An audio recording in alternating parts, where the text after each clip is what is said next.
السلام علیکم۔ آج بدھ ہے، جولائی کی 6 تاریخ۔ پاکستان میں سر شام کے 7، بھارت میں 7:30، اور یہاں ہمارے اسٹوڈیوز کی گھڑیوں میں صبح کے 10 بج رہے ہیں۔ وائس آف امریکہ واشنگٹن کی اردو سروس سے میں ہوں خالد حمید، خبروں کے ایک بلٹن کے ساتھ۔ پاکستان کی اعلیٰ سیاسی اور عسکری قیادت پر مشتمل قومی سلامتی کمیٹی نے سول اور عسکری نمائندوں پر مشتمل مذاکراتی کمیٹی کو کالعدم تحریک طالبان پاکستان سے مذاکرات جاری رکھنے کا مینڈیٹ دے دیا ہے۔ پارلیمانی کمیٹی برائے قومی سلامتی نے کالعدم ٹی ٹی پی سے بات چیت کے عمل کو آگے بڑھانے کی باضابطہ منظوری دیتے ہوئے ایک پارلیمانی اوورسائٹ کمیٹی بھی تشکیل دینے کی منظوری دے دی ہے، جو آئینی حدود میں اس عمل کی نگرانی کی ذمہ دار ہوگی۔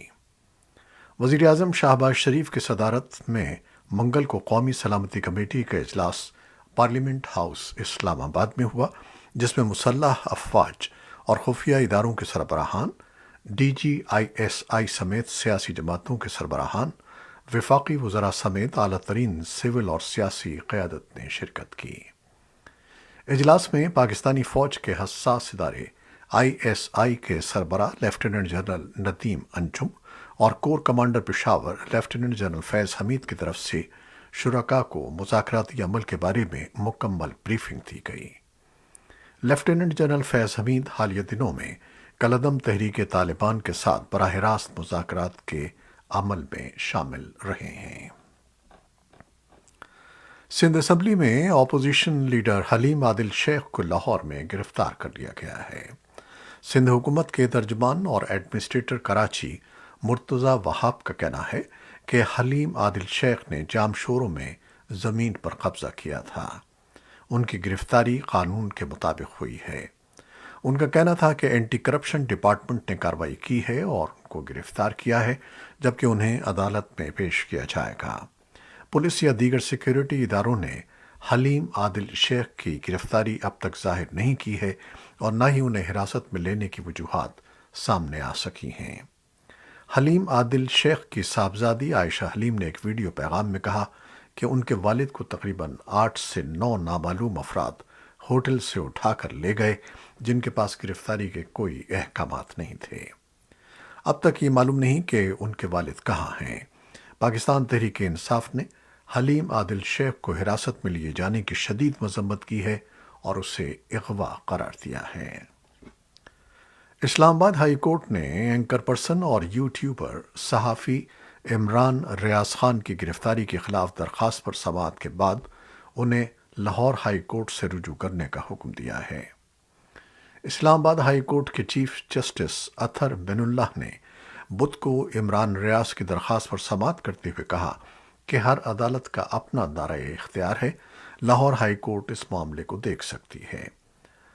منگل کی شب عمران ریاض لاہور سے واپس اسلام آباد آ رہے تھے کہ انہیں اسلام آباد ٹول پلازا کے قریب گرفتار کر لیا گیا۔ اس موقع پر پولیس اور رینجرز اہلکار موجود تھے۔ عمران ریاض خان کے خلاف تھانہ سٹی اٹک میں الیکٹرانک کرائم ایکٹ اور دیگر 6 دفعات کے تحت مقدمہ درج کیا گیا تھا۔ درخواست گزار کا کہنا تھا کہ اس نے سوشل میڈیا پر ایک ویڈیو دیکھی ہے جس میں عمران ریاض خان نے پاکستانی فوج کی ساکھ کو نقصان پہنچانے کی کوشش کی۔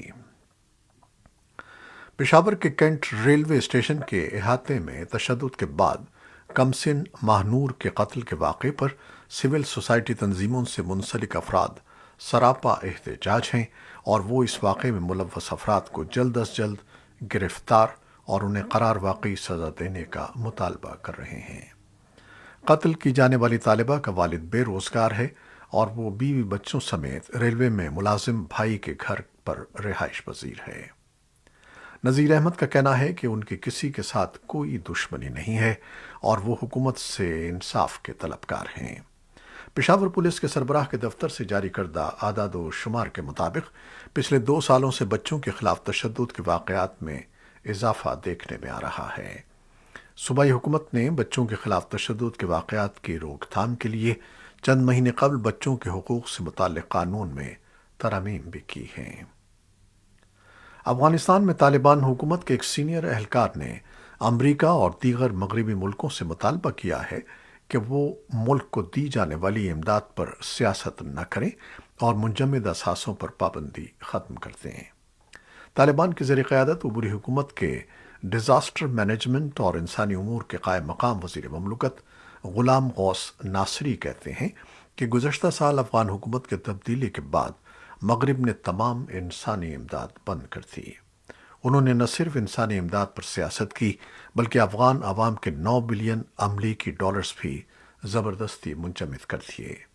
غلام غوث ناصری کا کہنا تھا کہ افغانستان کا بنیادی ڈھانچہ تقریباً مکمل طور پر تباہ ہو چکا ہے اور ملک کو بہت زیادہ امداد کی ضرورت ہے۔ طالبان کی وزارت داخلہ کے ترجمان عبدالنفی تکور نے وائس آف امریکہ کو بتایا کہ ایک معروف افغان ڈاکٹر اور ابن سینا تنظیم کے سربراہ ڈاکٹر انوار الحق جبار خیل کو صوبے کابل کے ضلع بگرام میں ہلاک کر دیا گیا ہے۔ تاہم انہوں نے اس واقعے کی مزید تفصیلات فراہم نہیں کیں۔ اسی دوران طالبان کابل پولیس کے ترجمان خالد زادران نے وائس آف امریکہ کو بتایا کہ ڈاکٹر جبار خیل کو 2 روز قبل صوبے کابل کے ضلع بگرامی میں سید جمال الدین ٹاؤن شپ میں پراسرار طور پر قتل کیا گیا تھا۔ جبار خیل مقامی میڈیا بالخصوص افغان یوٹیوبرز کے ساتھ کثیر ازدواج سمیت متنازع اسلامی مسائل پر بات کرنے کے لیے جانے جاتے تھے۔ وہ ابن سینا NGO چلا رہے تھے جو کم از کم 3 دہائیوں سے زیادہ عرصے سے افغانوں کو صحت کی خدمات فراہم کر رہی تھی۔ انہوں نے ہندوستان میں میڈیکل فیکلٹی سے گریجویشن کیا تھا اور وہ 80 کی دہائی میں سابق مجاہدین جنگجوؤں کے علاج کے لیے امریکہ میں قائم فریڈم میڈیسن کی مالی مدد سے افغانستان کی سرحد کے قریب پاکستان کے علاقے تال میں ایک ہسپتال چلا رہے تھے۔ انہوں نے پشاور میں ابن سینا NGO بھی قائم کیا تھا۔ بھارتی میڈیا نے اطلاع دی ہے کہ 35 سالہ افغان صوفی عالم خواجہ سید چشتی کو منگل کو بھارت میں ممبئی کے قریب گولی مار کر ہلاک کر دیا گیا۔ پولیس نے کہا کہ ہو سکتا ہے کہ انہیں مقامی لوگوں کی مدد سے حاصل کی گئی زمین کے پلاٹ کے سلسلے میں قتل کیا گیا ہو۔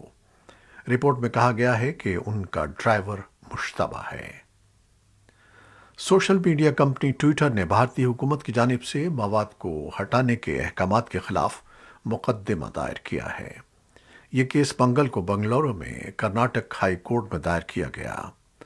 مقدمہ اس بات پر روشنی ڈالتا ہے کہ وزیر اعظم نریندر مودی کی حکومت کی جانب سے گزشتہ سال منظور کیے گئے انفارمیشن ٹیکنالوجی کے سخت قوانین کے تحت تنقیدی آن لائن مواد پر پابندی لگائی گئی ہے جو حکام کو یہ اختیار دیتی ہے کہ وہ کمپنیوں کے پوسٹس یا اکاؤنٹس تک عوامی رسائی کو روکیں۔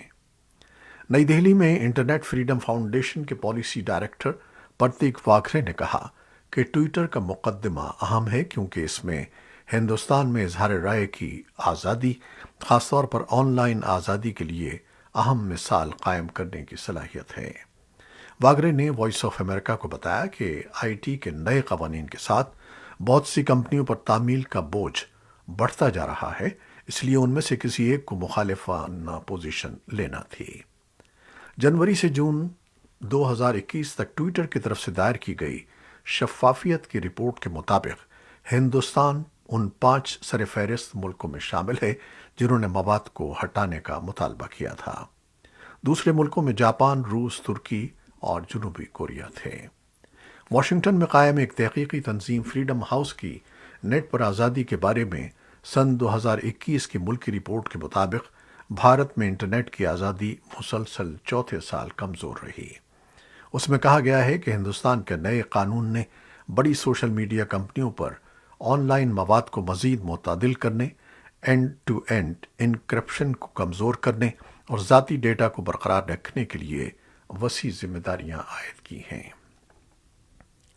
امریکی وزیر خارجہ اینٹنی بلنکن اس ہفتے کے آخر میں بالی، انڈونیشیا میں 20 بڑی معیشتوں کے گروپ یا G20 کے وزرائے خارجہ سے ملاقات کر رہے ہیں، جس میں یوکرین کے خلاف روس کی جارحیت ایجنڈے میں سر فہرست ہے۔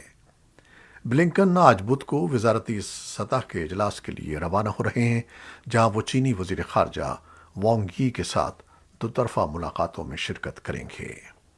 G20 وزارتی اجلاس کے بعد بلنکن بینکاک جائیں گے، جہاں میانمار کی صورتحال پر بات چیت کرنے کی توقع ہے، جسے برما کے نام سے بھی جانا جاتا ہے۔ بالی میں G20 کے وزرائے خارجہ کے اس ہفتے ہونے والے اجلاس میں فوڈ اور انرجی سیکیورٹی موضوعات کو نمایاں طور پر پیش کیا جائے گا، اور گروپ کے ارکان کی طرف سے روس پر زور دیا جائے گا کہ وہ یوکرین میں ماسکو کی جنگ کے باعث مسدود سمندری راستوں کو دوبارہ کھولنے کے لیے اقوام متحدہ کی کوششوں کی حمایت کرے۔ یوکرین کے مشرقی صوبے ڈونیٹسک کے گورنر نے بدھ کو کہا کہ گزشتہ 24 گھنٹوں کے دوران روسی گولہ باری سے 5 شہری ہلاک اور 21 زخمی ہو گئے ہیں۔ سیلویانس کے میئر وادیم لیاخ کے مطابق روس نے شہر پر بڑے پیمانے پر گولہ باری کا آغاز کیا ہے۔ روسی افواج نے اس ہفتے پڑوسی صوبے لوہانس کا کنٹرول سنبھال لیا تھا اور ڈونیٹسک میں پیش قدمی کرتے ہوئے سیلویانسک اور باخموت پر حملوں میں پیش رفت کی ہے، جن میں سے نصف پر روس پہلے ہی کنٹرول کر رہا ہے۔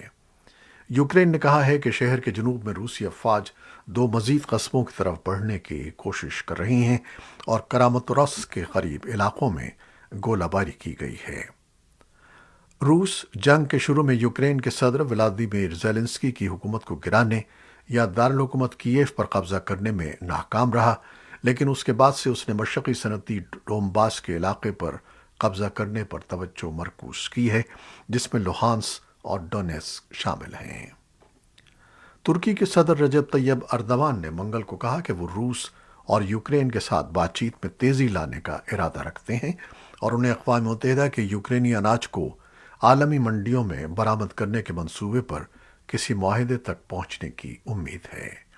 ایسوسی ایٹڈ پریس نے یہ اطلاع دی ہے۔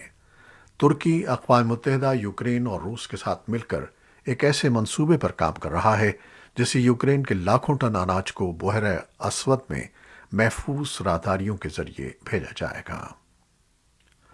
پولیس حکام نے بتایا ہے کہ شکاگو کے مضافاتی علاقے ہائی لینڈ میں امریکہ کے یوم آزادی کے دن فائرنگ کرنے والے مبینہ حملہ آور نے اس حملے کے لیے کئی ہفتے قبل تیاری شروع کی تھی۔ خبر رساں ادارے رائٹرز کے مطابق اس حملے میں 7 افراد ہلاک اور درجنوں زخمی ہوئے۔ منگل کو Lake County major crimes task force کے ترجمان کرس کاولی نے صحافیوں کو بتایا کہ انہیں یقین ہے کہ گرفتار ہونے والے مشتبہ گن مین رابرٹ کریمو نے کئی ہفتے تک اس حملے کی پہلے سے منصوبہ بندی کی تھی۔ مشتبہ شوٹر، جسے پیر کو دیر گئے گرفتار کیا گیا، اس نے کاروباری عمارت کے اوپر سے ہجوم پر گولیاں برسائیں۔ پولیس نے بتایا کہ تفتیش کاروں نے مشتبہ شخص سے پوچھ گچھ کی ہے اور اس کی سوشل میڈیا پوسٹس کا جائزہ لیا ہے۔ البتہ اب تک حملے کے محرکات کا تعین نہیں کیا گیا ہے۔ یہ تھیں وہ خبریں جو فیس بک لائیو پر ہم نے آپ کے لیے پیش کی۔ ہماری ویب سائٹ، یوٹیوب اور پوڈ کاسٹ پر یہ بلیٹن آپ کے لیے پوسٹ کر دیا جاتا ہے۔ آپ ہمارے بلیٹن کو شیئر کرتے ہیں اور اپنے کمنٹس میں اپنی محبتوں اور دعاؤں کا اظہار کرتے ہیں، جس کے لیے ہم آپ کے بے حد ممنون ہیں۔ اپنی ان محبتوں کو جاری رکھیے گا۔ خالد حمید کو اب اجازت دیجیے گا۔ اللہ حافظ۔